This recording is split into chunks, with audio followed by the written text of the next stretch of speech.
algo simétrico. Para que no quede en la teoría, vamos a llevarlo a la práctica. Vamos a ver en este ejemplo de día de duración, lo puse a un trabajito que hice con Marcela Rondo, para que puedan ver que estuvimos trabajando con él. Vamos al trabajo en gimnasio primero. Acá lo que les quiero mostrar, más que nada en este trabajo de gimnasio, es la parte de exos, que era lo que yo les decía, de cómo iba trabajando las diferentes cualidades antes de arrancar el trabajo de fuerza. Van a ver que todo este video va a ser de gimnasio, pero nada de fuerza. Fíjense cómo voy trabajando. Primero la movilidad articular. Movilidad articular dinámica en cadera, donde trabajo la plancha frontal, trabajo plancha lateral, trabajo la parte de movilidad global con algo de control motor, trabajo activación de glúteo medio, bien, lateral, hacia adelante, hacia atrás, trabajo la parte de prepliometría, bien, esa es la parte de los saltos. Bien. Todo eso que hizo Marcelo acá, bien, lo vuelvo a repetir, es la parte de, se puede decir, entrada en calor en el gimnasio, bien. Él primero tenía que hacer todo esto para luego poder arrancar a hacer algo de fuerza, bien. Eso también es básico remarcarlo porque hay muchos profesionales que quizás tienen otra metodología, pero capaz que arrancan a hacer 10 minutos de bici y ya lo hacen cargar una sentadilla. Yo desde mi punto de vista no estoy de acuerdo con eso. Me gusta trabajar otras variables antes de comenzar a trabajar la fuerza. Más que nada teniendo en cuenta que el jugador después de esto va a trabajar en el campo de juego. Entonces, obviamente que necesita de tener un estímulo preparatorio para después trabajar en el campo de juego. Con la importancia del freno, del arranque, del trabajo con la pelota, fundamental. Después que Marcelo trabajó la parte en gimnasio de entrada en calor, ahí les voy a mostrar lo que les comentaba del circuito innegociable que hago del Tabata, de lo que es el trabajo de core y tren superior para un día de duración. Bien, recuerden que el día de duración no trabajo la parte de tren inferior, ya la trabajé el día anterior en el día de tensión. Bien, que quede claro eso.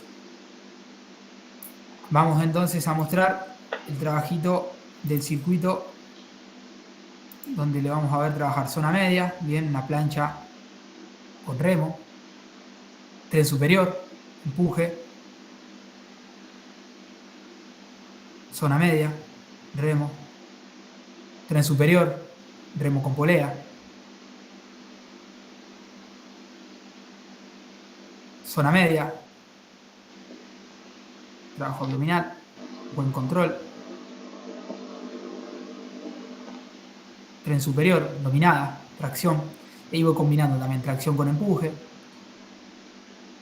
deltoide posterior. Bien, excelente. Recuerden que este circuito lo que hago es aplicarlo en modo Tabata.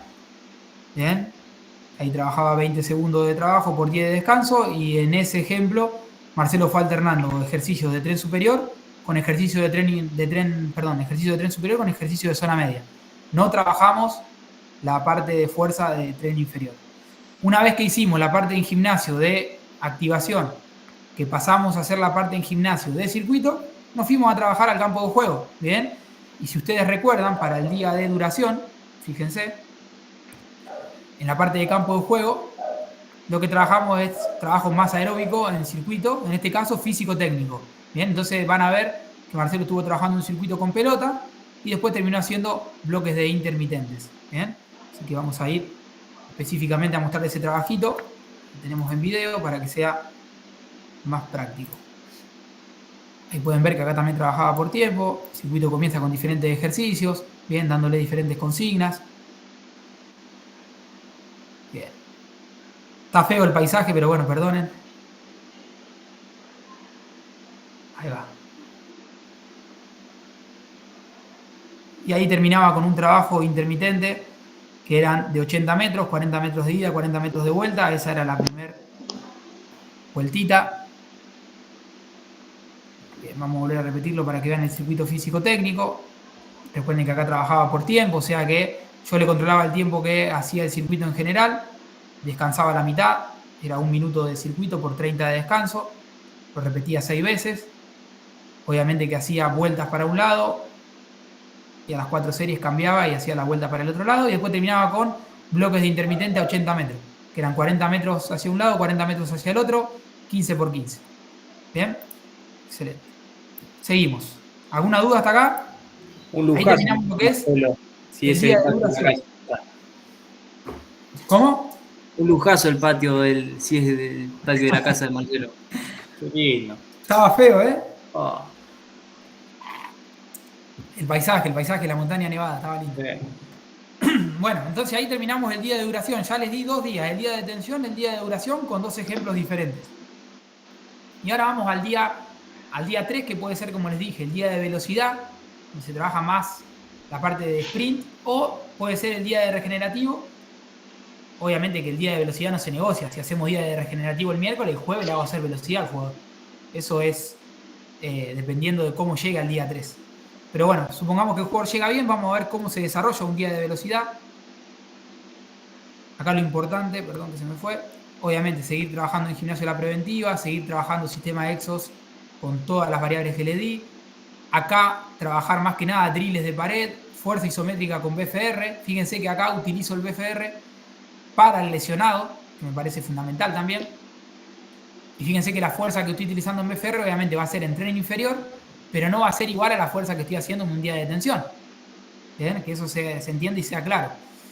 Y luego que termino con esto, paso a trabajar al campo de juego, trabajo las mecánicas de la carrera, empiezo a enseñarle al jugador, ya que estuvo lesionado, a volver a reeducarle ese paso, porque muchas veces los jugadores cuando vuelven de una lesión están con miedo a realizar algún sprint, están con miedo a hacer algún ritmo de carrera que sea elevado. Entonces hay que empezar a reeducarle nuevamente la mecánica de esa carrera para darle confianza. Y después hacer un estilo de entrenamiento de sprint, ya sea curvilíneo o lineal, y ir progresando en tema de metros. Bien, esto lo tengo bien específico en un video, así que lo vamos a ir viendo. El día de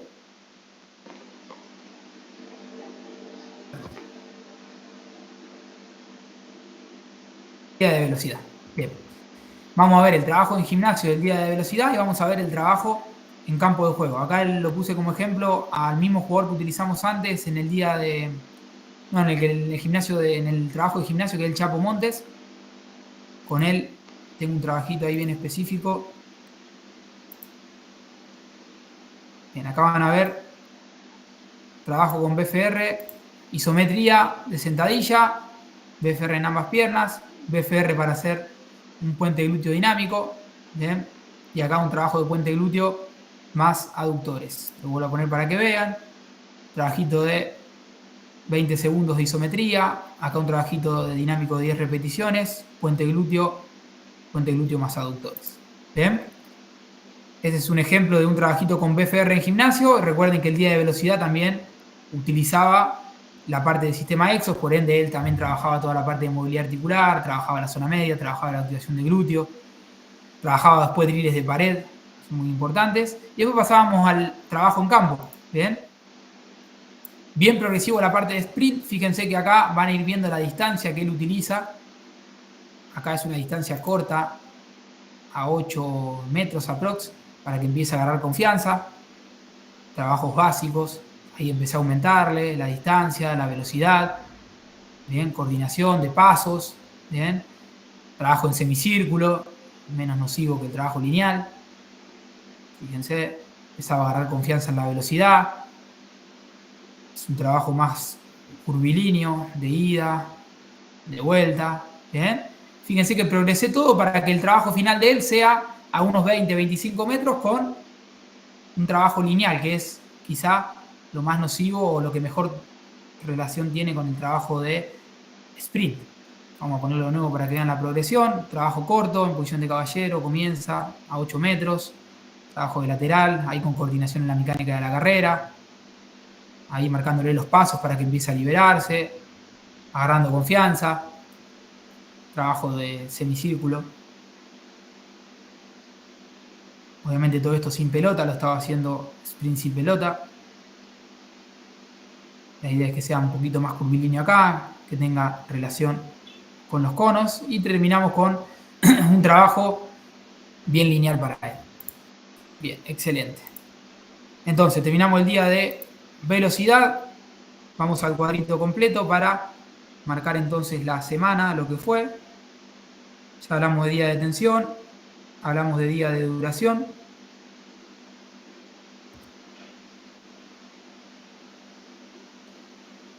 Bien, y hablamos de día de velocidad. ¿Alguno tiene alguna duda respecto a este tipo de día, a este tipo de trabajo? ¿Alguno tiene alguna duda respecto a la semana completa? Obviamente que me falta trabajar la parte de regenerativo, que ahora le voy a pasar algunas imágenes importantes acerca de esto, pero obviamente que son bienvenidos si alguno quiere participar y sacarse alguna duda.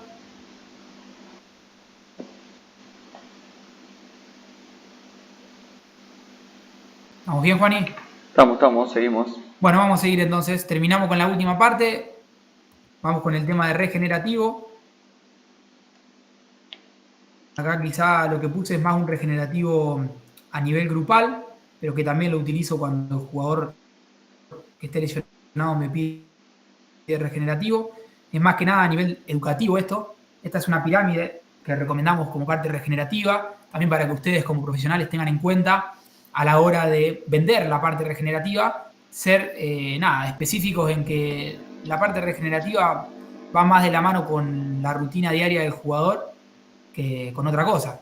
O sea, lo que quiero ir es que el jugador duerma bien, se alimente y se hidrate correctamente, genere baños de inversión. Algunos lo hacen frío, otros lo hacen baños de inversión caliente, otros hacen en contraste. Eso en sí se lo vamos a elegir al jugador, lo que mejor sensación le genere.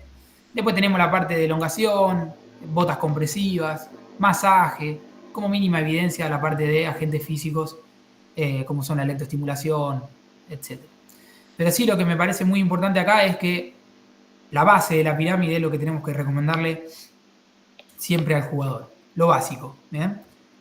Después sí me parecía importante, esto lo saqué del Club Atlético Banfield, el profe lo subió, que es algo que utilizan ellos, que lo tienen pegado en las paredes del club, del gimnasio más que nada, y de kinesiología.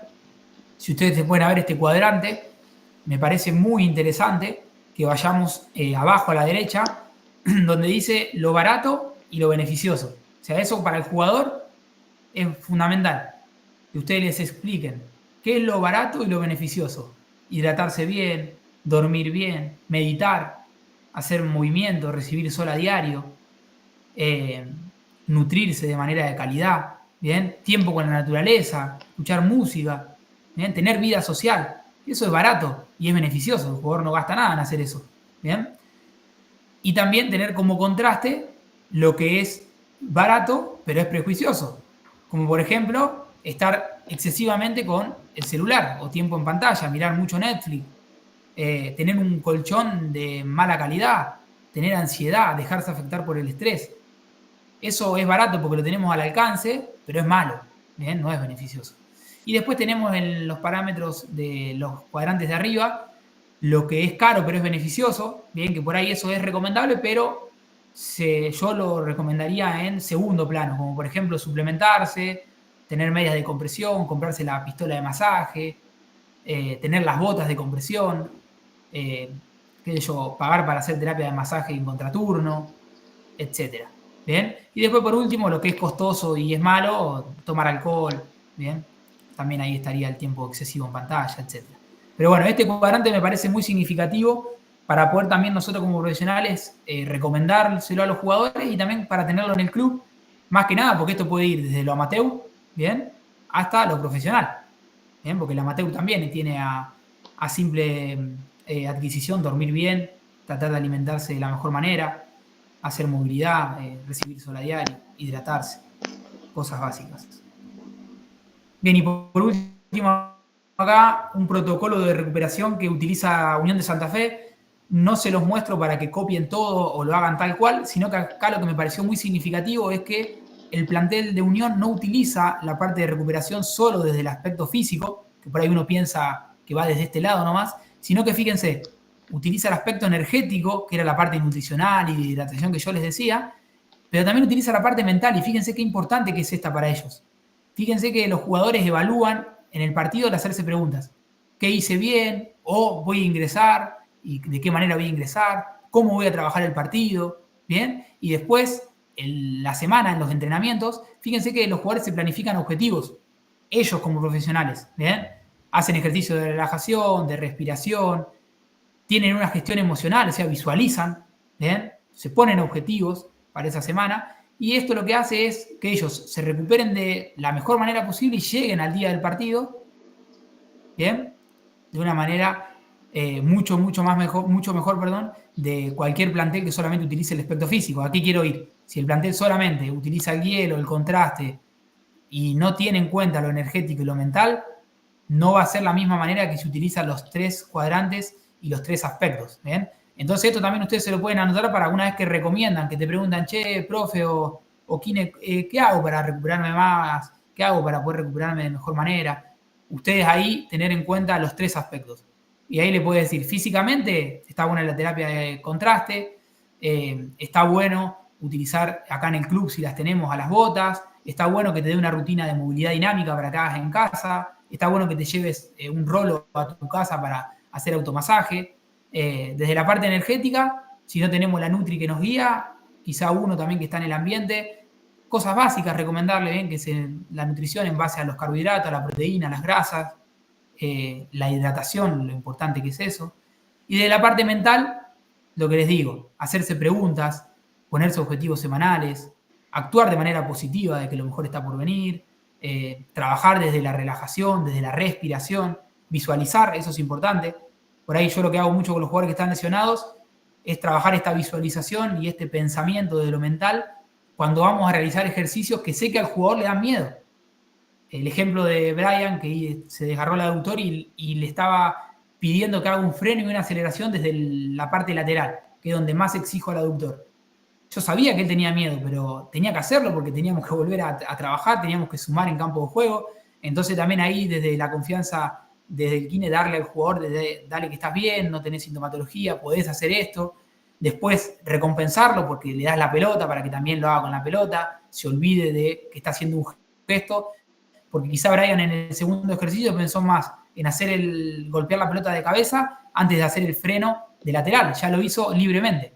Y eso también parte de nosotros como profesional, tratar de ayudar en estos 3 aspectos y bueno, tratar de mejorar y de obviamente cada uno hacer un protocolo de recuperación y tener en su fichita qué es lo que recomienda para que el jugador se recupere de la mejor manera, no solamente de la parte de recuperación a nivel de rehabilitación, sino que también al plantel en general. ¿Bien? Tener en cuenta eso porque muchos planteles profesionales, el cuerpo médico es el que se encarga de recomendar y de dar pautas para que los jugadores lleguen de la mejor manera. ¿Alguna duda respecto a esto? ¿Alguien quiere aportar algo? Juani, ¿estamos bien? Estamos bárbaros, Facu. Bueno, excelente. Entonces, con esto damos por finalizado la masterclass. Siempre me gusta dejar alguna frase reflexiva al final. En este caso, dice, en tiempos de cambio, quienes estén abiertos al aprendizaje se adueñarán del futuro, mientras que aquellos que se creen saberlo todo estarán bien equipados para un mundo que ya no existe. Con esto quiero decir de que lo que yo dije en toda esta diapositiva, en lo que presenté, no quiere decir que me la sé toda, sino que estoy abierto siempre a mejorar, a crecer, a aprender del resto. Así que bueno, obviamente que después de terminar la masterclass, si alguno quiere hacer algún aporte, será más que bienvenido y estaré mucho más que contento. Así que bueno, muchas gracias por escucharme. Ojalá que les sirva mucho. Quedo a disposición para lo que necesiten. Obviamente, la felicidad de haber podido compartir este tiempo con ustedes.